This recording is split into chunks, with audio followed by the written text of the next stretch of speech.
ஸ்ரீ சௌடாம்பிகை ஜோதிடம் நேயர்கள் அனைவருக்கும் ஜோதிடர் ஜெய தமிழ் செல்வனின் அன்பு வணக்கங்கள். இப்ப என்ன பார்க்க போறோம் அப்படின்னா, மாசி மாதம் மாசி மாதத்திற்கு உண்டான பொது பலன்களை நம்ம பார்க்க போறோம். பிப்ரவரி 13ஆம் தேதியிலிருந்து மார்ச் மார்ச் 14ஆம் தேதி வரை ஒரு மாதம் மாசி மாதம் இருக்குதுங்க. அதே மாதிரி இந்த காலகட்டத்துல சூரியன் ராகு கூட சேர்ந்து கிரகணமாவாரு 27/2/2026 2026 27 பிப்ரவரியில சூரிய கிரகணம் நடக்கும். அதே மாதிரி மார்ச் 3ஆம் தேதி சந்திர கிரகணம் கேதுவோட சந்திரன் சேருவார். பௌர்ணமி சந்திரனா இருந்து கேதுவோட சேரும் போது சந்திர கிரகணம் நடக்கும். இந்த காலகட்டத்துல குரு பகவான் மிதுனத்திலையும் கேது சிம்மத்துல இருப்பாரு. அதே மாதிரி செவ்வாய் 10 நாள் மகரத்துல உச்ச நிலையில இருப்பாரு. அதுக்கப்புறம் 5 கிரகங்கள் கும்பத்துல 5 கிரகங்கள் சேர்றாங்க. சூரியன், ராகு, சுக்கிரன், புதன், செவ்வாய். இப்ப செவ்வாயை வந்து குரு பார்ப்பாரு. குருமங்கள யோகம் இந்த காலகட்டத்துல கண்டிப்பா நல்லாவே இருக்கும். அது வந்து விருச்சக ராசிக்கும் மேச ராசிக்கும் குருமங்கள யோகம் நல்லது. அதே மாதிரி சூரியன் சிவராஜ யோகம் சூரியனுக்கு நல்லது. சூரியன் வந்து தன் வீட்டை தானே பார்க்கறது ஒரு தனி சிறப்பு. சிம்மத்தை பார்ப்பாரு. கும்பத்துல இருக்கிற சூரியன் வந்து தன் வீட்டை தானே பார்க்குற சிம்மத்தை பார்க்கும்போது ஒரு தனி சிறப்பு. அதுவும் சிவராஜ யோகத்தோடு குரு பார்வையில இருக்கிற சூரியன் சிம்மத்தை பார்க்கறது இன்னும் தனி சிறப்பு.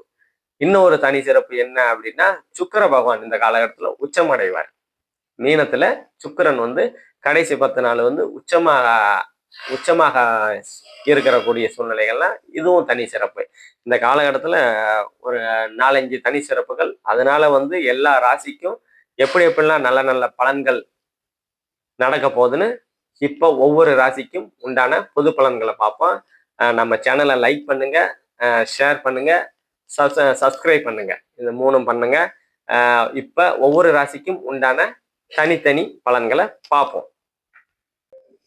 மீனராசி நேயர்கள் அனைவருக்கும் ஜோதிடர் ஜெய தமிழ் செல்வனின் அன்பு வணக்கங்கள். மீனராசி வந்து விரயசனியை கடந்துட்டீங்க. ஒரு 2-2.5 வருஷமா வந்து சரியில்லை. இப்ப அதான் 3 வருஷம்னே சொல்லலாம். 3 வருஷமா வந்து கொஞ்சம் சரியில்லாத தன்மையெல்லாம் மீனராசிக்காரங்க இருக்கிறீங்க. விரயசனியை கடந்துட்டு இப்ப ஜென்ம சனியில இருக்கிறீங்க. ஒரு 6 மாச காலமா மனக்குழப்பங்கள், சண்டை சச்சரவுகள் எல்லாமே இருக்கதான் செய்யும்.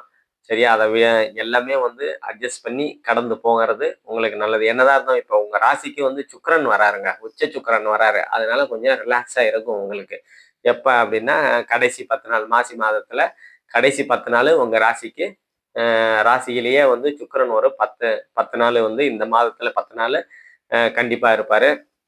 அப்போது சனி கொடுத்து வந்த தொல்லைகள் அதெல்லாம் வந்து சரியாகக்கூடிய தன்மைகள்லாம் உங்களுக்கு கொஞ்சம் என்ன சொல்றது, பாலைவனத்துக்கு நடுவுல கொஞ்சம் தண்ணி கிடைச்சதுன்னா எப்படி இருக்கும் அப்படின்ற மாதிரி கொஞ்சம் நல்லாவே இருக்கும் இந்த காலகட்டத்துல.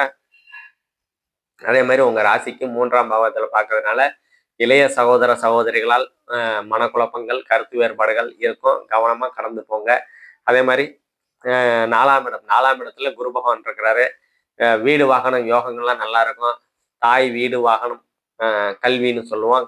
மாணவர்கள் கல்வியில ஒருபடி உயரக்கூடிய அமைப்புகள் நல்லாவே இருக்கும். அதே மாதிரி தாயால் அனுகூலங்கள், ஆதாயங்கள் கண்டிப்பா இருக்கும். தாய் வழி உறவுகளால் அனுகூலங்கள், ஆதாயங்கள் உங்களுக்கு கண்டிப்பாவே இருக்கும்.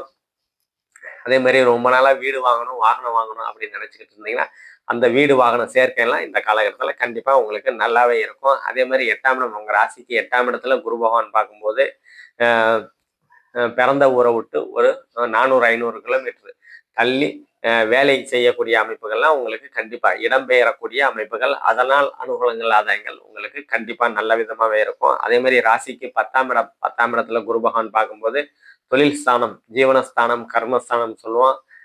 தொழில்கள் புதிதாக அமையக்கூடிய அமைப்புகள் கண்டிப்பா நல்லா இருக்கும். தொழில் பண்ணிட்டு இருக்கிறவங்க கொஞ்சம் நல்லா இருக்கக்கூடிய அமைப்புகள், கொஞ்சம் தொழில்ல ஒரு முன்னேற்றம் அடையக்கூடிய அமைப்புகள் நல்லா இருக்கும். ஏதாவது தொழில் பண்ணணும் அப்படின்னா இந்த காலகட்டத்துல தாராளமா தொழில் பண்ணக்கூடிய அமைப்புகள் உங்க ஜனனகால ஜாதகத்துல இருக்கிற பட்சத்துல கண்டிப்பா பண்ணா நல்லாவே இருக்கும். அதே மாதிரி உங்க ராசிக்கு 12ஆம் இடத்தை குரு பகவான் பார்க்கறதுனால வெளிநாடு, ஏற்கனவே அங்க ராகு இருக்கிறாரு. 5 கிரகங்கள் இருக்குது.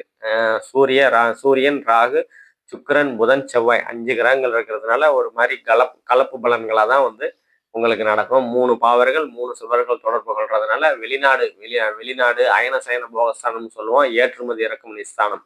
அதாவது ஏற்றுமதி இறக்குமதி பிசினஸ் பண்ணிக்கிட்டு இருக்கிறவங்க கொஞ்சம் டல்லா கொஞ்சம் கீழே போயிட்டு அதுக்கப்புறம் அப் ஆகக்கூடிய தன்மைகள் நல்லா இருக்கும். அதே மாதிரி வெளிநாடு போய் சம்பாதிக்கணும் அப்படின்னு நினைச்சுக்கிட்டு இருக்கிறவங்களாம் கண்டிப்பா வெளிநாடு போய் நல்ல விதமா வெளிநாட்டு வாய்ப்புகளை இந்த காலகட்டத்தில் உங்களுக்கு நல்ல விதமாவே கிடைக்கும்.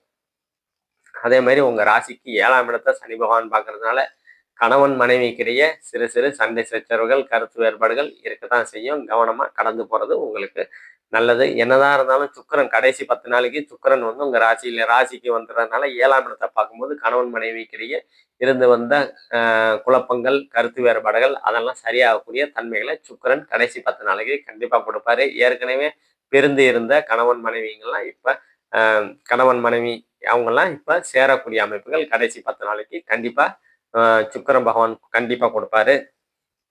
அதே மாதிரி இப்ப நம்ம பார்த்தது எல்லாமே பொது பலன்கள் தாங்க. துல்லியமான பலன்கள் வேணும் அப்படின்னா உங்களோட ஜனனகால ஜாதகத்தை வச்சுதான் என்ன நடந்தது, என்ன நடந்துட்டு இருக்குது, என்ன நடக்க போகுது, இந்த 3ஐயும் தெளிவா சொல்லலாம். உங்களோட ஜனனகால ஜாதகத்தை வச்சு டேட்டு டைமு இந்த பிளேஸ் இந்த 3ஐயும் கொடுத்தீங்கன்னா தசாபுக்தி அடிப்படையில என்ன நடந்தது நடந்துகிட்டு இருக்குது நடக்க போறது இந்த 3ஐயும் தெளிவா சொல்லலாம். துல்லியமான பலன்கள் வேணும் அப்படின்னா கீழே நம்ம நம்பரை கான்டாக்ட் பண்ணீங்க. நன்றி, வணக்கம்.